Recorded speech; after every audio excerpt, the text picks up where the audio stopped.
Alright, hello everyone. Welcome to the channel. This is the first of many videos that I'm going to be posting on this channel going forward, all covering music production, tutorials, DJing, and we'll see life in general. So thank you for being here. I go by the name Pete Summers and I'm a DJ from Boston, Massachusetts. I've been DJing here for the past 5 years and opened up for some incredible artists including Tiesto, Diplo, Loud Luxury, Stevie Aoki, and plenty more. In this video today, I would love to show you how I make my DJ edits because I really think it's a great segue for DJs who don't really know a lot about music production, getting a little more involved in creating their own original work by mashing songs together and creating edits, and just getting a little more comfortable in the music production software. So with that being said, I'm going to be walking you step by step and showing you everything you need to know about making your own DJ edit. So first things first, it kind of goes without saying, but the most important part about making a DJ edit is simply knowing a lot of music. I would highly suggest that you consistently listen to a lot of different music, non-commercial music, build together a library of songs that have really cool drops that you love and you think would really work well at a club or a party or any other function that you would DJ at. On top of that, I think you need to focus on the other side of DJing that also is involved with the commercial side. How are you going to be able to get this song to be recognized at a club? In most cases, you need to have it be a song or a vocal that many people know. So either a classic EDM song, an old school throwback, a sample, or maybe even just a current song that's on the radio. That is something that you need to always have in the back of your head and maybe build up a library of stuff that you want to work on for future projects. So with this edit that I'm going to be demonstrating for you today, I came across this song called In Silence by NUZB. I just love the drop in it, so I knew I wanted to layer over some vocal in it to be able to play it out in the club. So the first thing I do after I download the song is drag it into my record box software that has all of my other music that I DJ with. And I will analyze that song so I can figure out the key and BPM of it. As we see here, it is 128 beats per minute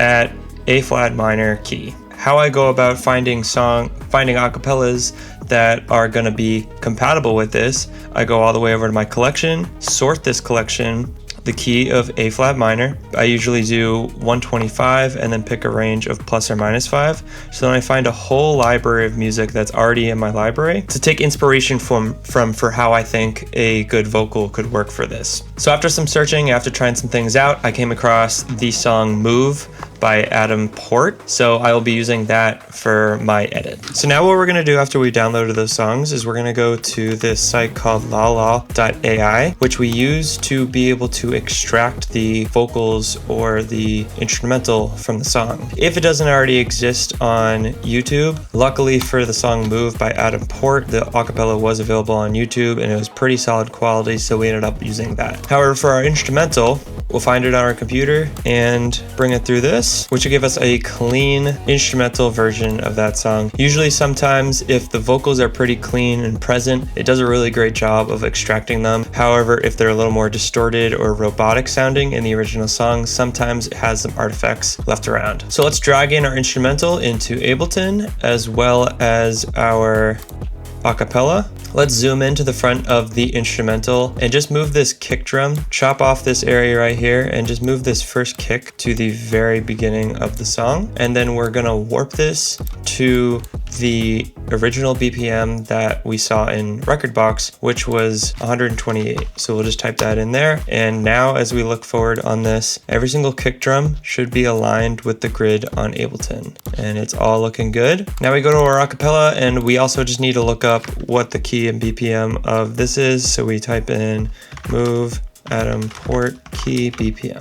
And we'll see here that it's A flat minor, which is great at 120 BPM. So we'll just double click into here and warp it at 120. Okay, so before we play anything, I usually like setting up my project so that my tracks are somewhat visibly normalized in terms of volume. So as we can see here, my instrumental looks way louder than what my acapella is. Usually by default, I'll actually drop my instrumentals down -6 decibels, and that's because they're already mastered tracks tracks. So what happens when you start layering things over an already mastered track is it's at its highest peak. So if you put something on top of it, it's only going to make it louder, and that's when you get into the red here on your master and even in your channels where you're going to get distortion and it's not going to sound as clean as it could potentially sound. So that's why I usually end up liking to lower the volume of both my tracks and then do whatever I gotta do to align them together and mash them together. And then after the fact, after that's all been done, then I can boost up that volume again and limit it so it doesn't distort.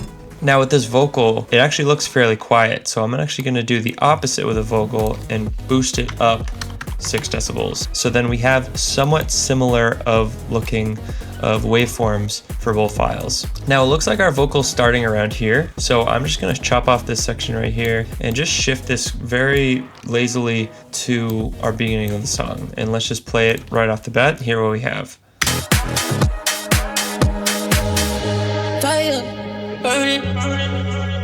And let's play with the metronome just so we can really get a sense for it.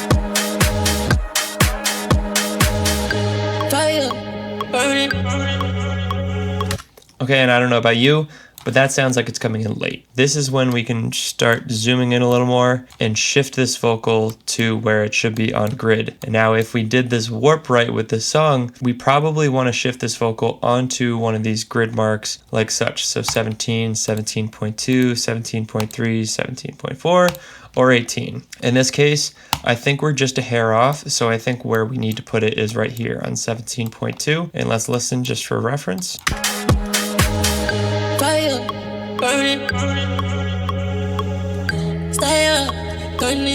It sounds pretty good. If anything, it sounds like it's a little late, so I might shift it up a little further. Now, if you do all this alignment and you warp everything correctly, but you still have portions of your vocal that still sound a little off tempo, it's probably because the song was set up with a different swing or groove, or humans are humans and they don't necessarily sing on tempo all the time. So you can either keep how it is if it adds that swing and groove, or if you really want to fine tune things, then you can find whatever you want to shift in this section. Let's say this part right here looks like it's coming in a little early.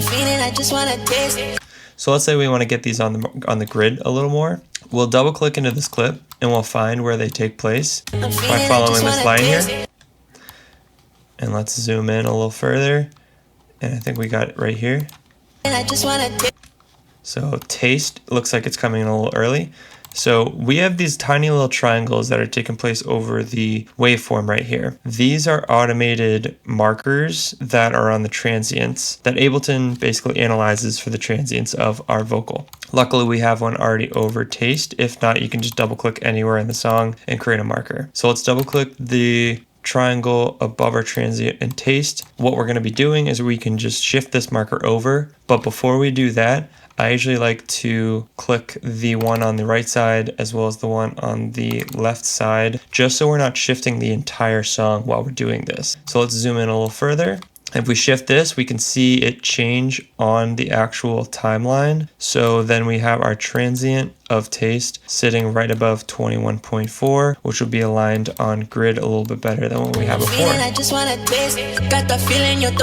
At the end of the day, if it's not too far off, it's not really going to be much noticeable, so I wouldn't break your back over it, but just a cool little thing to know in case you have anything that's like way off. All right, so next up with our edit, the next thing we need to focus on is mixing. Because you're extracting this vocal, there's a chance that you're going to get these kind of weird artifacts and resonances in the vocal that you want to take out just to make it its cleanest possible version. We are going to add on a EQ3 off our audio effects and add that in and just drop out the lows. Anything under 100 hertz should be fine. You don't have to go crazy with this.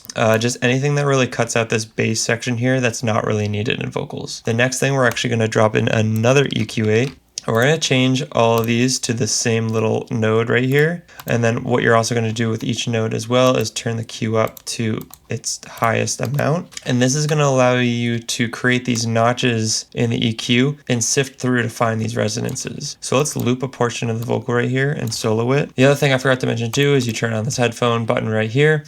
That will just give you the output of the frequency that your mouse is clicking over. Let's play it and sweep around with these notches.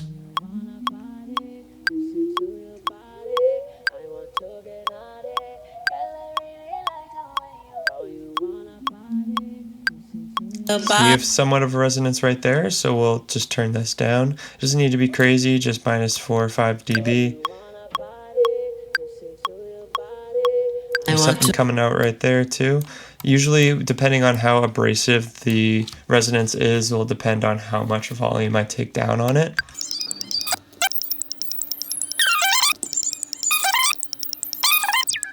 Once we have that done, the last one thing I would want to do on the vocals, potentially not this one, in moments where you don't have the vocal singing, sometimes you'll hear a little bit of the instrumental peeking through if the extraction method wasn't perfect. In this case, you have a little bit of the delay, which I think in our case is fine because it still is part of the vocal. But in other cases, if you play through these kind of quiet areas, you might actually end up hearing some of the drums or the instrumentation in the song. So with that, you can just kind of cover over whatever you need to do and just delete it, just to make sure that there's nothing that is unnecessary being played through either one of these tracks. Another one last final step you can do is start assembling things in this song so it sounds cohesive. What I plan on doing right before this drop, I plan on having no more vocals being played, so I'll have it.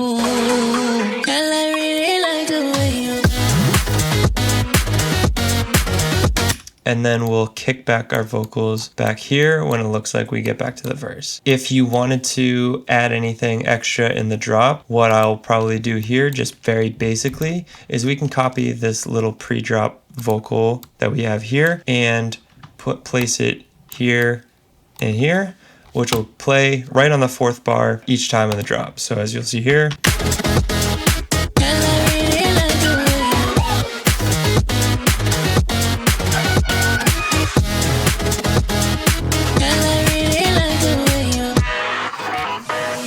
now the last piece here is kind of gluing everything together. Now what's fortunate is that the most important part is to get this song at its loudest volume you possibly can without it potentially sounding distorted. So how you can get that is there's a Ableton stock plugin called a limiter that you're going to put on your master here. Here's the limiter plugin. You're going to move up this input gain and you're going to play your loudest portion of the track out loud.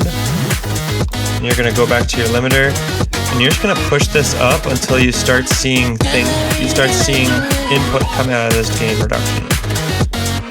So we're already seeing it there. We really didn't need to boost this much to get at its loudest peak.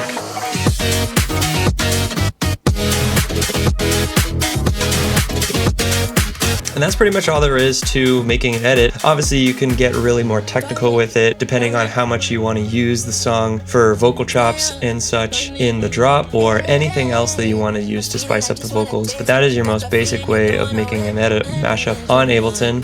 Let me know if you have any questions in the comment box below. And also, if you wanted a second ear on any edits, feel free to DM me on Instagram at PeteSummersMusic, and I'd be happy to give you a listen and give feedback. Other than that, feel free to subscribe to me on YouTube. I'm going to be trying to be releasing a new video teaching you on DJ, music production, everything involving the music field, and hosting weekly live streams. So feel free to stay tuned on that, and we'll see you next week. Peace.